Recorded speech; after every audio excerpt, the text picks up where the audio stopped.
Coming up on Carolina News Now. It's 4th of July weekend. How much you could be paying at the pump if you plan to travel, and which fireworks you can and can't use if you stay home. And we can't forget weather. Rain is in your weekend forecast. A look ahead at how it could impact your plans. Plus, avoiding the summer slide in an adorable way. Why these students are turning pages for pups.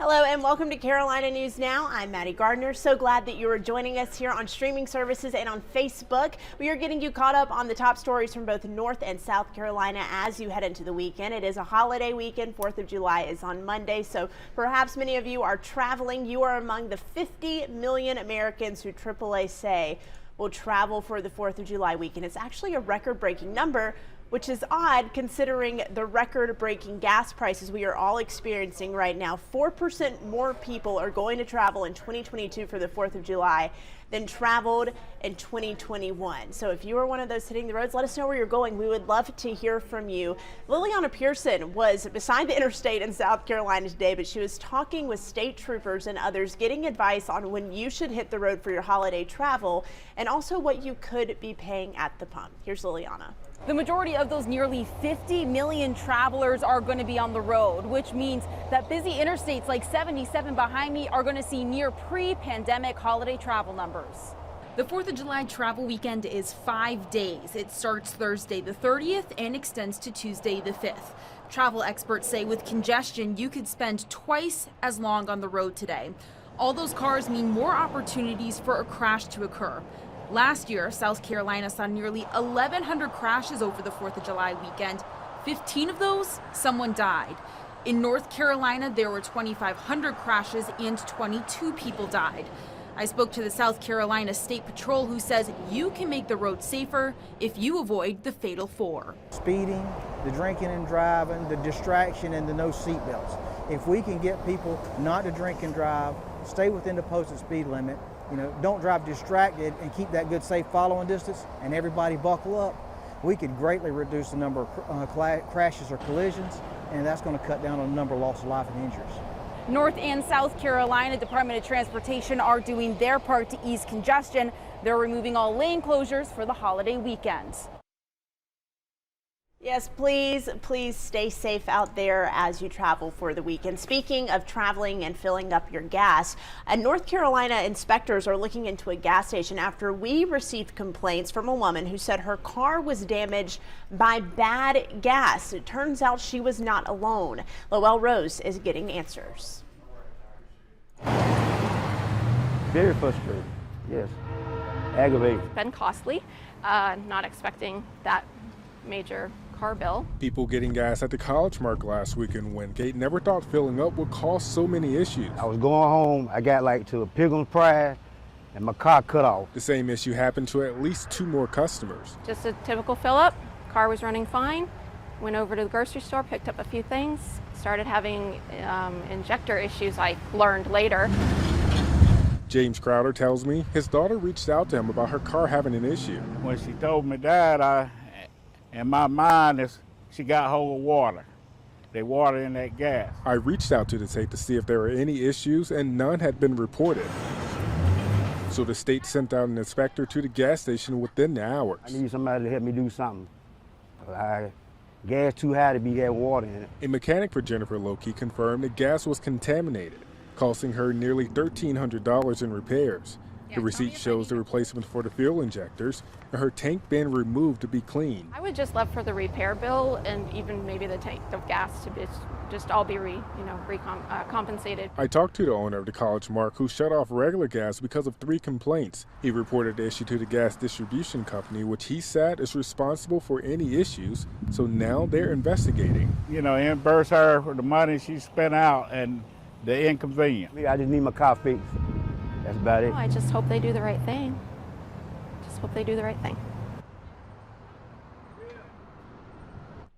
That was Lowell Rose reporting for us for Carolina News Now. Lowell, thank you. We know 4th of July not only means travel, but it also means fireworks. And Independence Day always comes with fireworks here in the Carolinas, whether you're going to Myrtle Beach or you're staying closer to the Charlotte area, perhaps, or even heading to the mountains. But depending on which Carolina you're in, the laws are going to be different. North Carolina and South Carolina have different rules regarding fireworks. No matter the firecracker, though, we know there is an inherent danger. So let's take a look at some safety tips. It's an iconic sight on July 4th, bright, sparkling fireworks filling the sky. But while these majestic booms are captivating to watch, it's important to remember they come with a risk. Respect them. They're explosives. They're dangerous. Alex Hohensark is the chair of the U.S. Consumer Product Safety Commission. He says the July 4th holiday is one of the most dangerous times of the year, with around 11,500 emergency room visits last year from firework-related injuries. Everything from burns, concussions, even death. We really see most of our injuries around this time. If you're going to set off your own fireworks, officials recommend the following tips. First, make sure it's legal to set them off in your area. Light fireworks one at a time. Keep them away from any body parts or others. Don't try to relight a faulty firework. Keep water handy to put out any flames. And don't ever handle fireworks while impaired. But it's not just fireworks that can cause injuries. Sparklers can be just as dangerous. Sparklers burn at 2,000 degrees, so it's like having a blowtorch in your hand. Experts say to always monitor your children and never let them handle fireworks. And if you do happen to get a serious burn, seek medical attention immediately. All right, so let's talk about firework legality in the Carolinas. We'll start in North Carolina here. What is illegal? Basically, all you need to remember, anything that leaves the ground is not allowed in North Carolina unless you have a special license. So keep that in mind. You can't go and buy your own fireworks that leave the ground and set them off in North Carolina unless you have a license. Also illegal here, Roman candles, bottle rockets, and ground spinners. Now, the rules are definitely different in South Carolina, so take a look. This is what is illegal in South Carolina. Ground salutes or cherry bombs, M80s, bulldog salutes, and small bottle rockets. Again, no matter where you are going for the 4th of July, and no matter if you are setting off the fireworks or if someone else is setting them off for you, make sure you're being careful. Don't assume those sparklers are safe either. We hear about burns, and sometimes those burns happen on children each and every year. Coming up next on Carolina News Now, you'll definitely want to stick around. We have a lot of stories ahead, including the latest on an alligator attack in Myrtle Beach. A man died after he was pulled into a nearby body of water by an alligator. That story's coming up.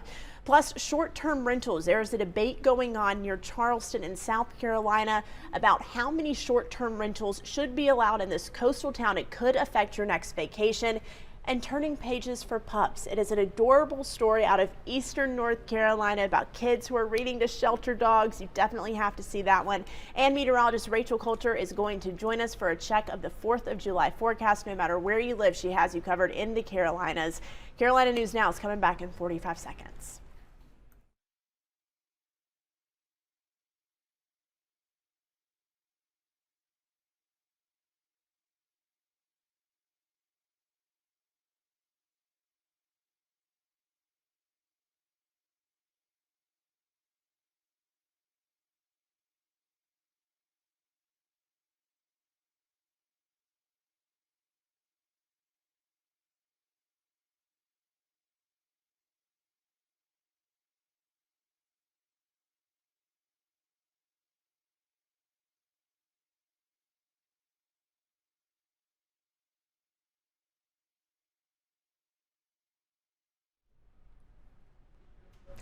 Welcome back to Carolina News Now. I'm Maddie Gardner. If you are just joining us, we are so glad you are watching on your streaming service, on your app, or on Facebook this evening. We are going to get you caught up on the 4th of July regional forecast. So no matter where you are going in the Carolinas, meteorologist Rachel Coulter is joining me in just a few minutes to break that down for you. From the mountains to the coast, North and South Carolina will be covered. We also have the top stories from both states to get you ready for the weekend. But we move now to Myrtle Beach, where we now know the name of a man who was attacked by an alligator at the Myrtle Beach Golf and Yacht Club. This happened last week on Friday afternoon. The Horry County Coroner's Office tells us 75-year-old Michael Bernstein died. He drowned after he was pulled into a retention pond by the gator. Reporter Corrine McGrath is joining us now just down the road from where that incident happened. On Friday, June 24th, Horry County Fire and Rescue received a water rescue call after an alligator grabbed 75-year-old Michael Bernstein and pulled him into a nearby retention pond. Bernstein was removed from the pond and the alligator was euthanized. But alligator attacks in the state of South Carolina are extremely rare. I think there's less a handful of people that have ever been attacked in South Carolina. Russell Cavender is the owner of the Snake Catcher, a professional nuisance wildlife and reptile removal service. He's offered his service and helped educate folks on wildlife for nearly 30 years. You literally have to be pretty close to the water or doing something, or being in the water is, your most likely chance of being attacked by that alligator. The larger they are, believe it or not, they're a little slower on land. A lot of people think they're fast. They are in water and right on the edge of water, but on land they're not very fast. Horry County land records tell us Bernstein lived off of Guinevere Circle, which backs up to the retention pond. The South Carolina Department of Natural Resources also responded to the call on Friday at the Myrtle Beach Golf and Yacht Club.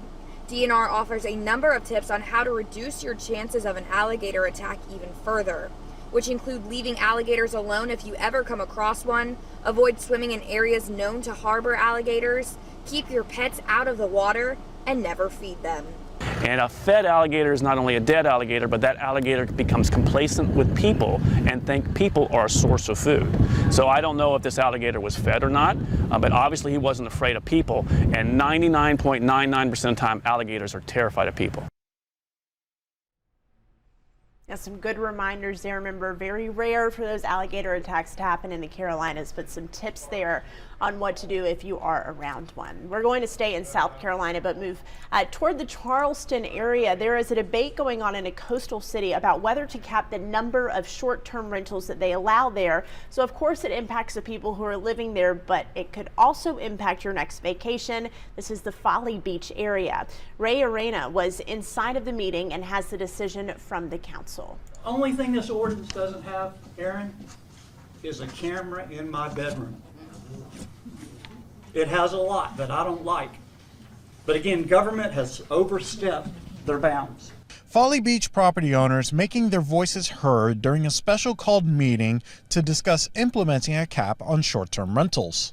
I feel like I'm in survival mode, and there's a lot of people I've watched that used to live here, but now they don't. Council voted 5-2 to deny a proposed cap of $800 to properties that are taxed as non-primary residences. Properties that are taxed as primary residences would have not been subject to the cap if the ordinance passed. I just think it's too much. We don't need the cap. To limit the number of nights also, I think, would really kill this town after Labor Day and before Memorial Day.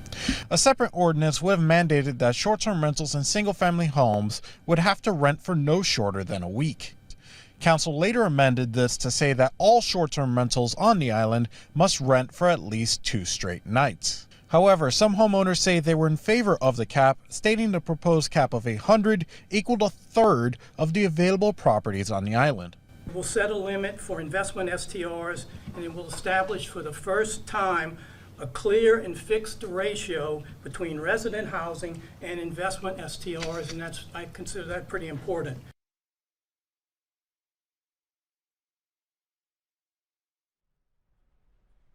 Is absolutely something to keep in mind. The council voting no there, but definitely something to keep your eye on. We are going to move back to North Carolina, to the Wilmington area. A mother is in pain after losing her son to gun violence over the weekend. A 20-year-old man shot and killed. Again, this is in Wilmington. And while police have made an arrest in this case, this mother says there is still no justice. He was the light of everyone's life. He was my baby boy. Jakai Dekine, or Peanut as his mom called him, lit up every room when he walked in. He was everything. He volunteered at senior bingo. The elderly liked him. You didn't meet anybody that did not love Peanut, So for this to happen to him, it has brought everybody to their knees. Saturday night, police found Ja'Kai along Wilmington South 11th Street, suffering from 2 gunshot wounds. And I received a phone call that he had been hurt. Not sure how hurt he was. So we jumped in the car, we went and picked up his grandmother, and we went there as fast as we could. And my baby was gone. Investigators have charged Malik Jones with pulling the trigger, but that's not justice for Ja'Kai's grieving mom. His mother gets to look at him. I never get to see my child again. I have to see my child in a casket. In a casket. His mother gets to see him stand before a judge. I don't get to see my child ever again. I can't hold him. I can't console him. I can't do any of those things. She still gets that. I don't. Her call to other parents: take actions in your home now to end the senseless gun violence in Wilmington streets. Let's hold our children accountable. As a community, let's hold these parents accountable. Because it's not fair. It's not fair that I have to bury my child.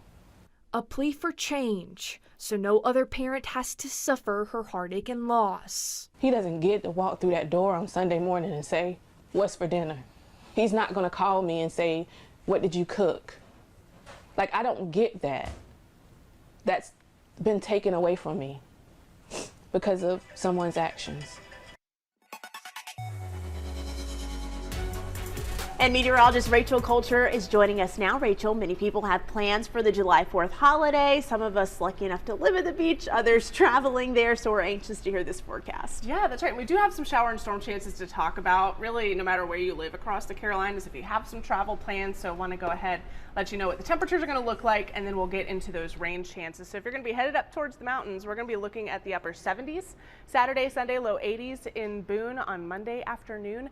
More so the 80s out towards Asheville. Across the Piedmont region, Charlotte looking at the upper 80s to low 90s. So this is about where we should be this time of year. That's going to be the case out towards Raleigh and even Columbia as well. You get out towards the East Coast looking at the 80s mainly. It's going to be a little bit more unsettled at times though, and I'll show you what I mean here. So here's your hour-by-hour forecast. As you head out to the afternoon, evening hours pretty much of each and every day. So Friday afternoon, evening, Saturday afternoon, evening, Sunday, and even into Monday, we're going to have that opportunity for scattered showers and storms. You'll notice some stay dry, and then some have downpours and some thunder and lightning, and that's going to be the trend. And some data is indicating a little bit more of that rainfall working its way up along the coast into the overnight period Saturday morning. So just keep that in mind if you are heading to the beach, that it could be a little bit more unsettled at times heading into your Saturday. That's what it could look like for those dinner plans on Saturday evening. I've got that zoomed out view across the Carolinas and even a little bit more so as well. You can just get the picture. Scattered showers and storms expected then will start to dry out for many areas, especially along the East Coast by Saturday evening. Could still have some lingering showers around the Charlotte metro. And then once again, Sunday and even Monday going to look pretty similar for us heading into your 4th of July weekend. Okay, this next story is adorable, and Rachel is coming right back, so don't worry. We are going to get another check of your forecast, but first you have to see this. The place I'm about to show you, it isn't as quiet as the library, where kids would normally be reading books, but the Pitt County Animal Shelter has become the newest spot for them to curl up and read with a dog. Maddie Kurth is taking us to the shelter. It's a program called Shelter Buddies Summer Reading Program. It's reconnecting one family with a cherished childhood memory. For the pups over at the Pitt County Animal Shelter, life can be rough, but that all changed when a fierce group of readers took a seat next to their kennels. One day my brother Pete told Buddy to roll over. Buddy took his shoe and ran away. Every Tuesday and Thursday this summer, kids from 6 to 15 can pack a bag of books and warm up to a dog in need of a little love. The dog that I'm reading to over here is Heidi. I read to her Puss in Boots and Mr. Dog. But in the Henry family, these aren't just any books. These used to be Mommy's before they were mine.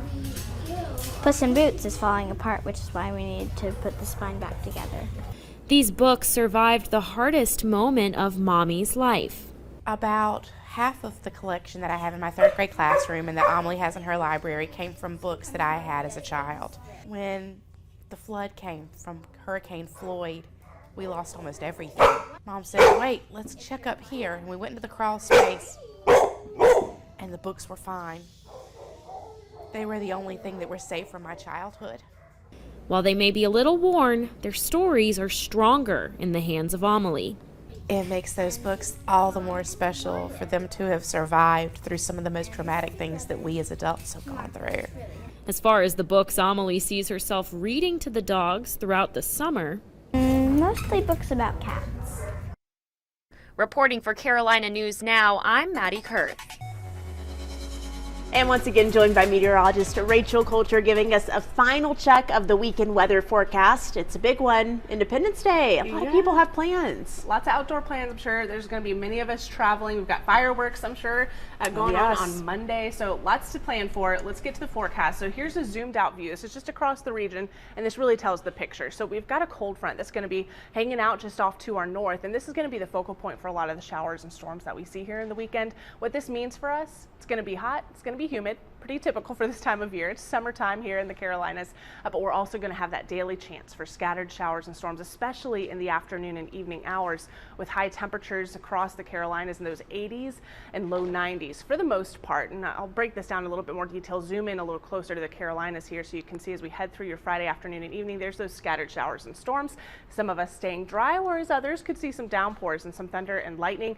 And some data is indicating that we get a little bit more of that activity working up along the coastline heading into the start of Saturday. Something to watch out for if you do have plans along the coastline, but otherwise scattered showers and storms will continue for us across the area Saturday afternoon and evening. That'll continue into your Sunday and Monday as well. So keep your First Alert weather apps handy and tune into your local station this weekend. It's going to be really helpful to plan out any of those outdoor plans that you may have. And Rachel always helping us out with the forecast there on Carolina News Now, an important one this week, whether you have travel plans or you're staying close to home and hoping to catch a fireworks show for the 4th of July. Maybe you just want to relax and have some time to yourself. We hope that forecast helped you out. Of course, we are so happy that you joined us here on Carolina News Now. Every week we bring you the top stories from both North and South Carolina, powered by 6 television stations across both states. Really getting you ready for the weekend because, hey, the weekend is best when you are prepared and when you're all caught up. So thank you so much for joining us tonight. I'm Maddie Gardner, and I will see you next week. Have a wonderful and safe holiday weekend.